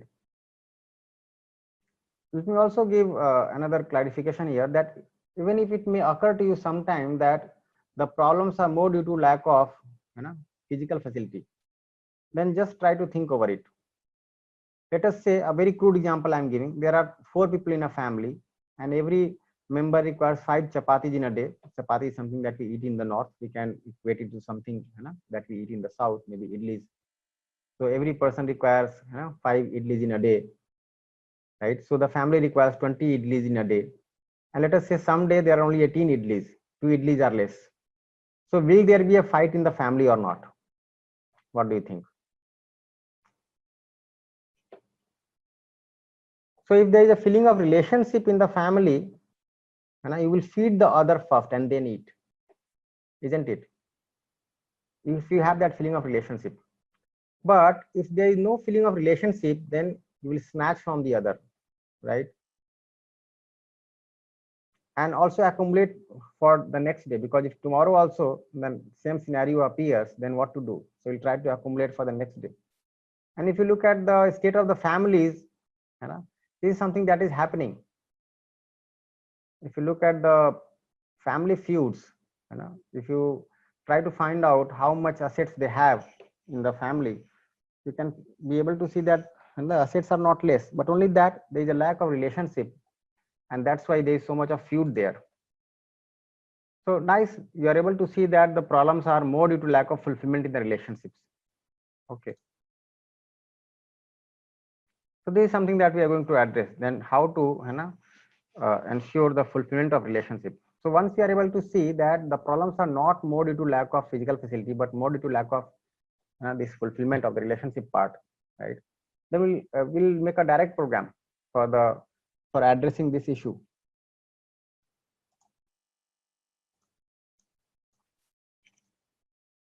And just find out how much time and effort we are investing for physical facility and how much time and effort we are investing for the fulfillment in relationship.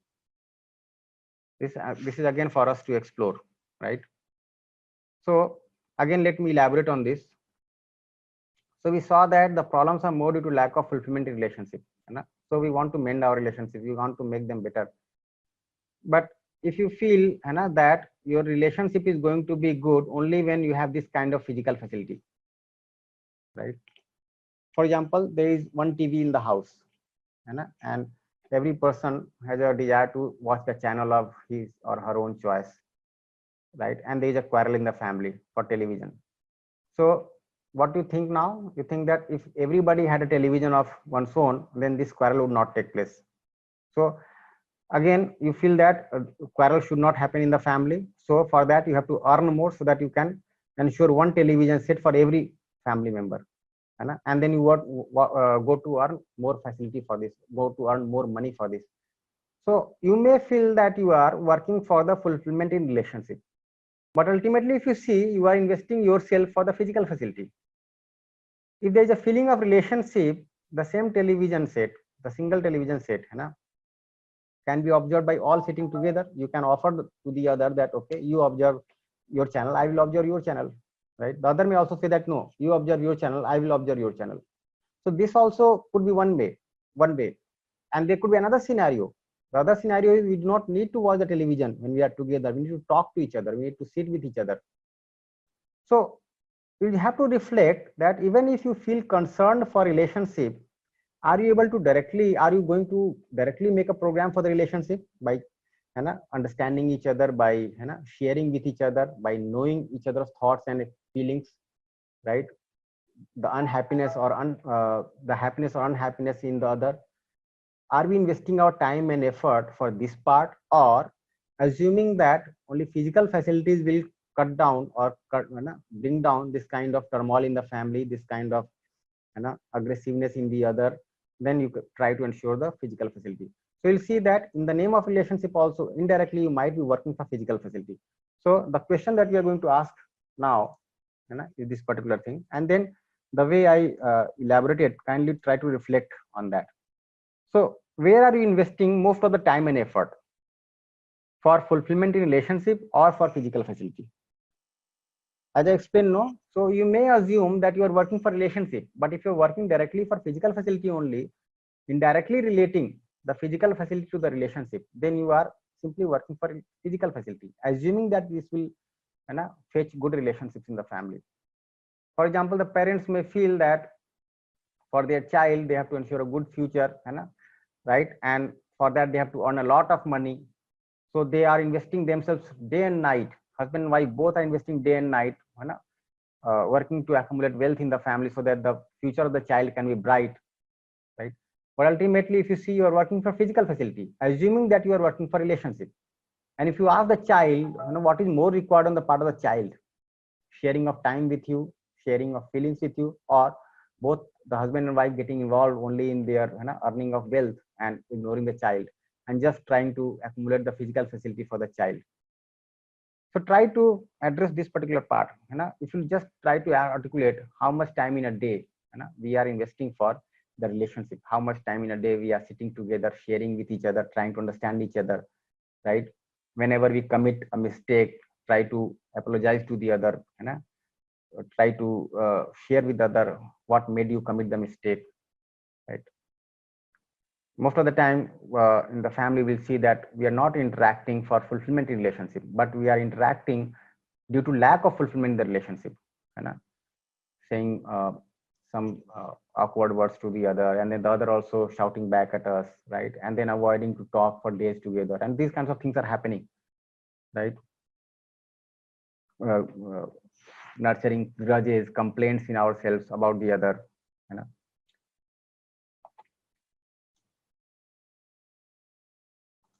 So nice, many of you are able to see that the most of the time and effort is being spent for physical facility and not for fulfillment of the relationship. While if you see, the problems are due to lack of fulfillment of relationship majorly, but the major effort is going for physical facility. So the problem is somewhere else, and we are trying to look for solution somewhere else, right? In fact, there is a joke about a professor that one night he was looking for his ring below a street light. So whoever passed by asked the professor that what happened, and he said that, oh, my ring has got lost here, and so I'm looking for it. Has got lost, I am looking for it. So whosoever passed by started helping him out, and about 1 hour had passed, and then one person simply got amazed and asked that, are you really sure that the ring has fallen here below the street light? He said, no, this ring has fallen outside in the pond, right? Then he asked that, why are you looking for the ring here below the street light? Then he said that because there is light here, the pond is dark, I can't look for my ring there, so I'm looking for my ring here. Now, what does this mean? This means that we all are trained through education to work for physical facility. If you just look at the curriculum and the syllabus since childhood, it was mainly focused on physical facility. If you look at the major content of the courses that we are studying and teaching, it is mainly focused on physical facility, right? And we all are suffering in relationships. So you can see that education is not able to directly address our need. So education is spreading. If you look at the literacy, it has gone up. In fact, in Kerala and Tamil Nadu, it is a very good percentage. I think it is nearing 100, isn't it? So the literacy has gone so high in the past 50 years. At the same time, you can see the problems in families have also gone up. You just see, if in a family only husband is earning and wife is not earning, then there is one kind of state in the family. If husband and wife both are earning, then the physical facilities have gone up in the family. But just think, if the husband and wife do not have a feeling of relationship and they are competing with each other to earn more and more, right, or trying to show off to the other with a lack of fulfillment in the relationship, now what kind of a state would be there? Will there be happiness in the family, or there will be unhappiness in the family, right? So there will be unhappiness in the family. So the literacy has gone up, so-called education has also gone up. At the same time, the problems in relationship have also gone up. The physical facilities have also gone up. If you just look at the state of society 30 years back, there were hardly few houses which had this color television. In fact, 40 years back, there was hardly any house which had this black and white TV. 30 years back, there were hardly any houses which had color television sets. And if you look 20 years back, there were only few hands which had mobile phones. And today everybody has a smartphone. So if you can see, the communication channels have gone so up, so high, right? But if you look at the communication, is the communication today more with a feeling of relationship as it was earlier? If you try to look at the quality of communication that is taking place today, it is not that way. It has not gone up in a similar manner. Many a times you will see that it has gone down, right? The quality of communication. We just think, if in a family there is only one television set, let us say start from the first situation. There is a family in which there is no television set. There is a family in which there is one television set. And there is a family in which every person has a television set of his own. Now just find out, where will the communication be highest? So you can see that if the house does not have any television set, people will spend time together. Maybe if they do not have a feeling of relationship, they will fight with each other, but at least the communication would be there.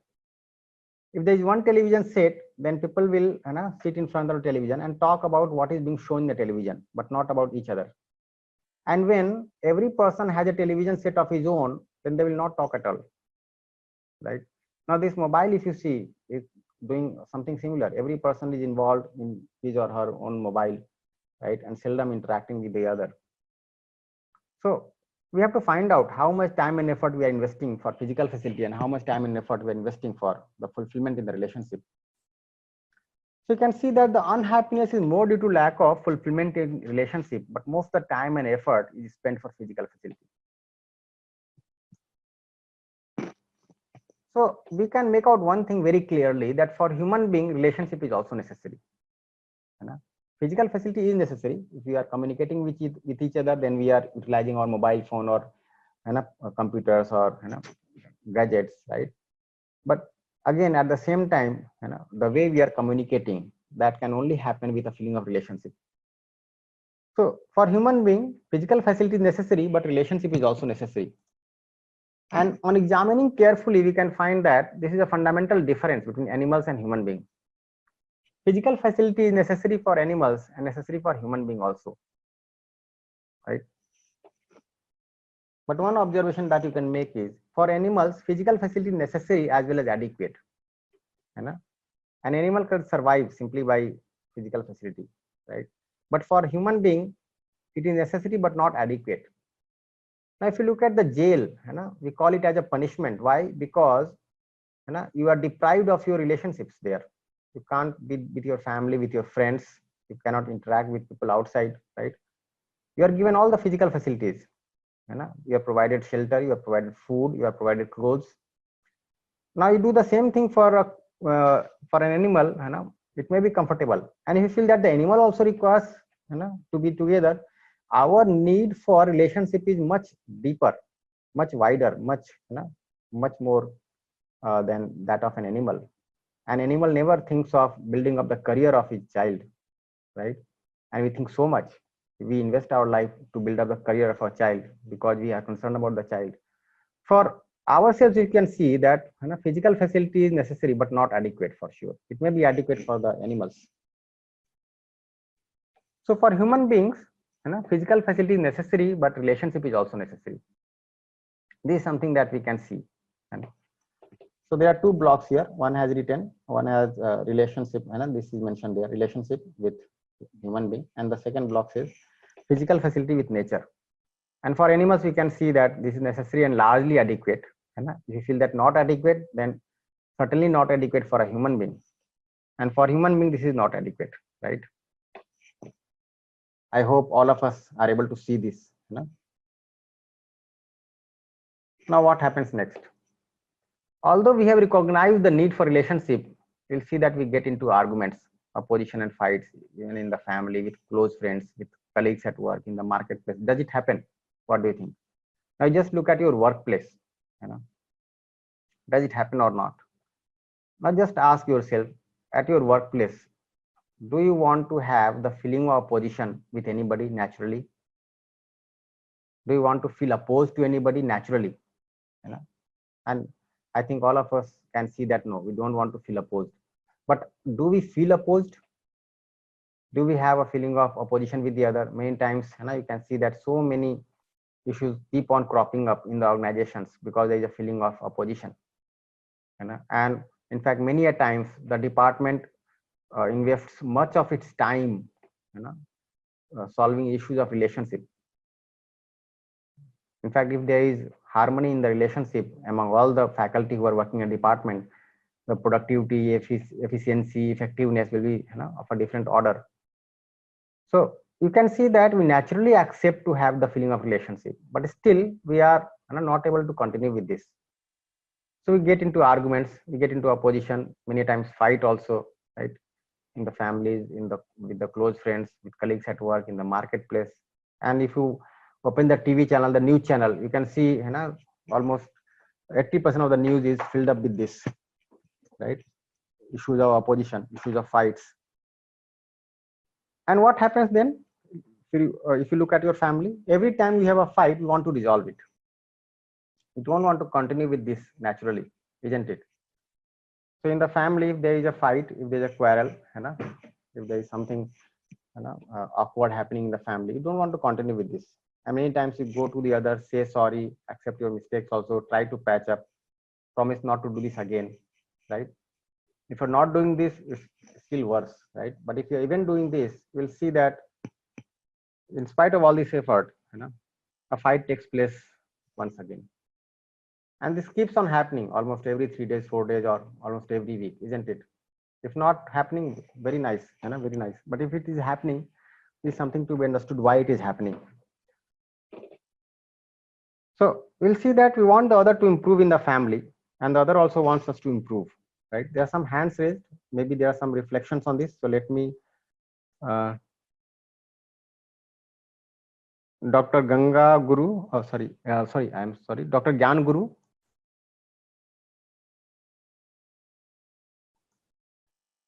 Dr. Gyan Guru. You can speak, sir. Dr. Mujib.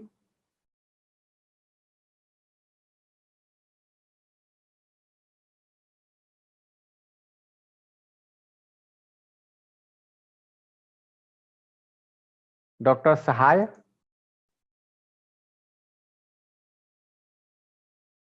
You can unmute yourself and speak, sir.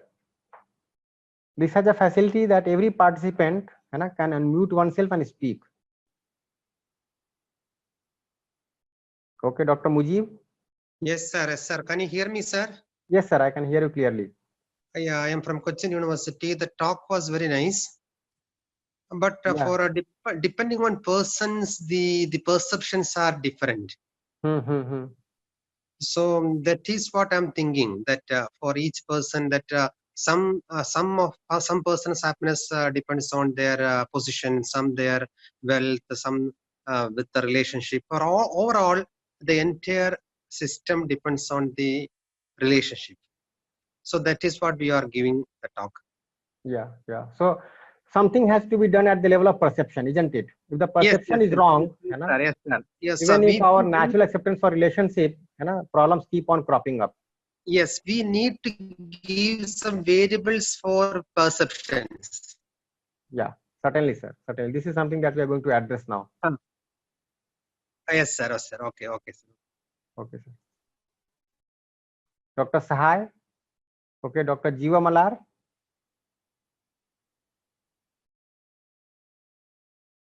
Dr. Mahesh. Dr. Jayashri.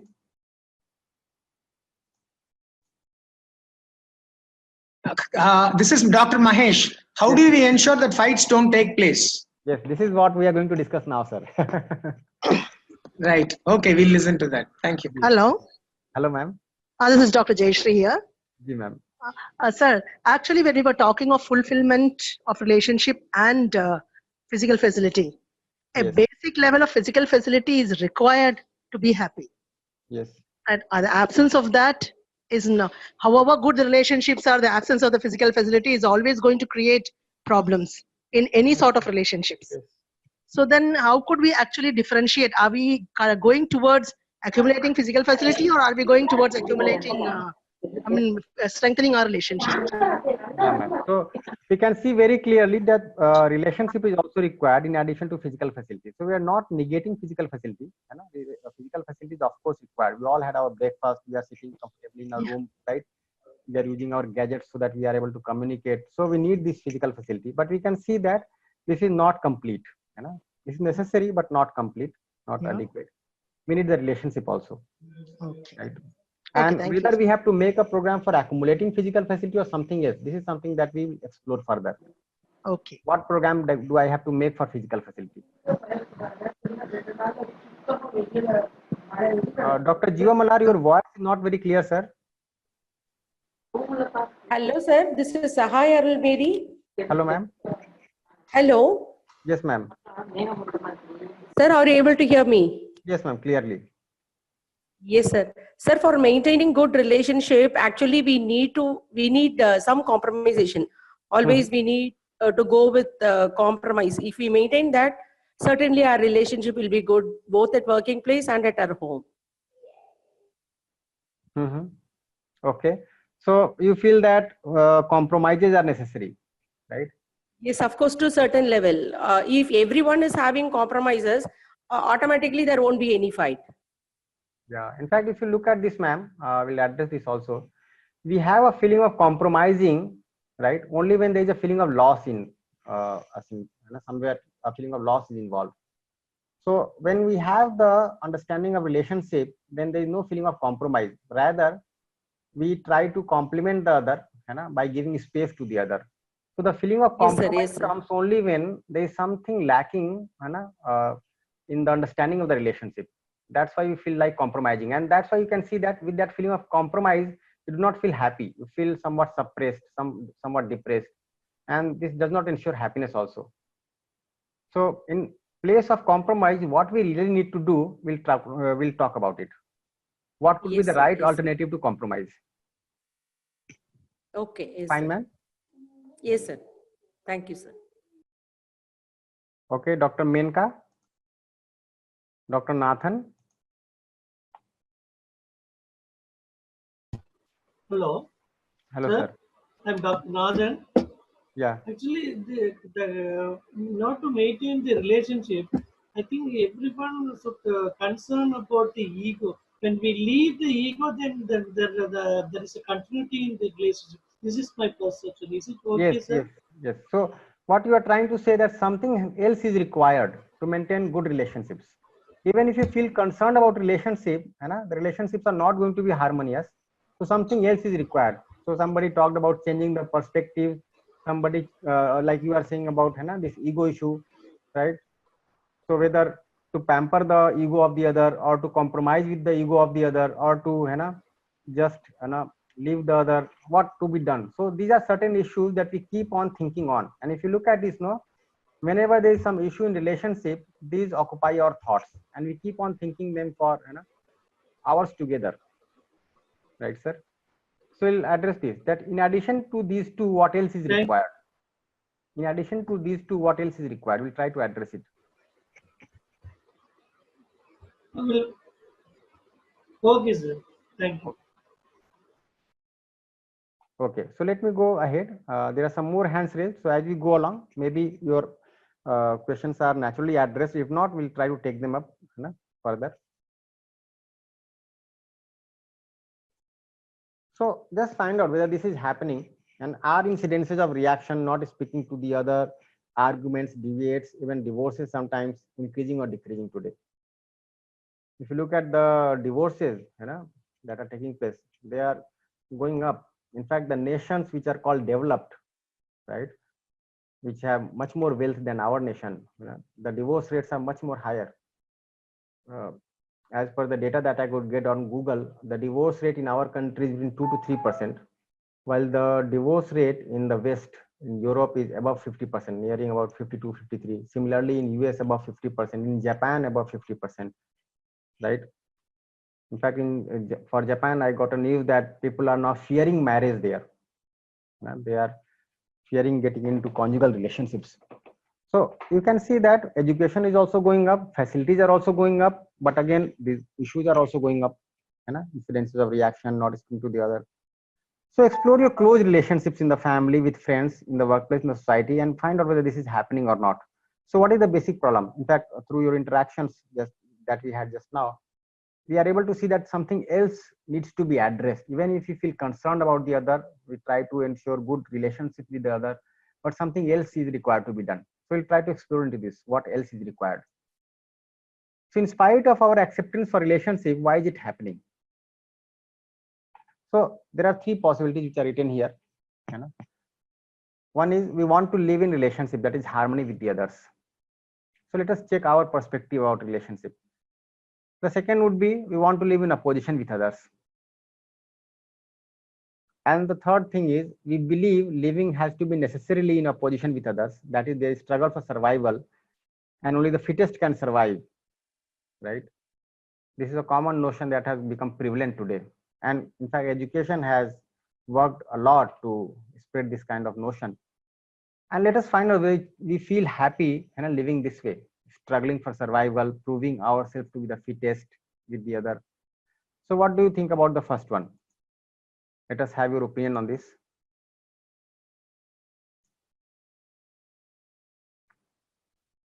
So just try to think over it. So as we said earlier also, none of us wants to live in opposition.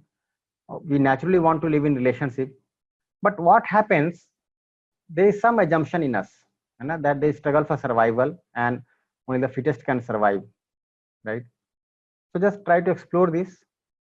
Let us find out your opinion on this. Have you assumed that they struggle for survival and only the fittest can survive?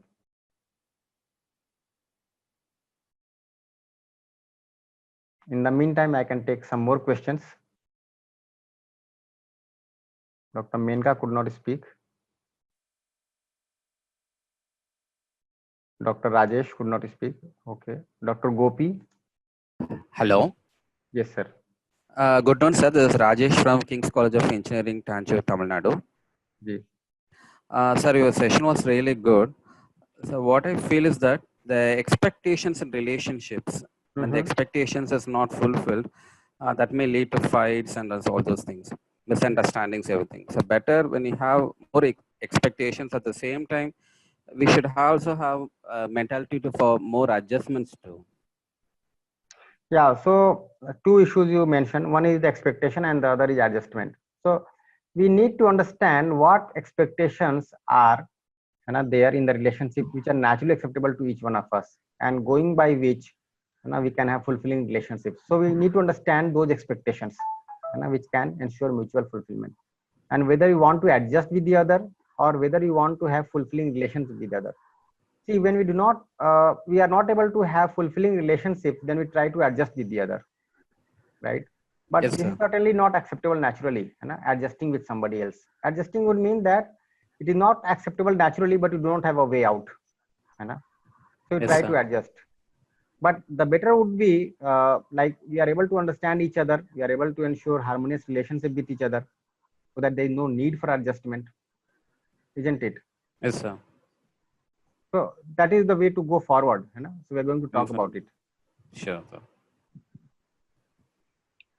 Hello, Thank you, hello, sir. sir. Can you? Hello, hello. Yes, I Sir, can can hear you you. hear me? Yes, ma'am. Sir, can you hear me, sir? Yes, ma'am. Yes, ma'am. Clearly. Yeah, I'm Dr. Menaka. Sir, what I feel is the basic love for human beings is not at all present nowadays. Though we call ourselves as highly educated people, when it comes to accept the other person, we fail a lot. So I think that the love, that nice feeling of a human being is missing in our generation. And I don't know how we are going to impart this basic love to others. There lies the challenge of these human values. So I think if we train people to love everyone without any that we not, I mean, without conditions, unconditional love, only that will connect all the people, and thereby we can solve all these issues. Nice, nice, ma'am. We are going to discuss it in detail. So I hope you are Yes, going sir. to be there in all the sessions. Yes, sir. Sure, sir. Okay, nice, ma'am. So we are going to discuss Yes, this. sir. And if you look at this, the feeling of love, Yes, and sir. this assumption about struggle for survival, the two cannot Yeah. go together.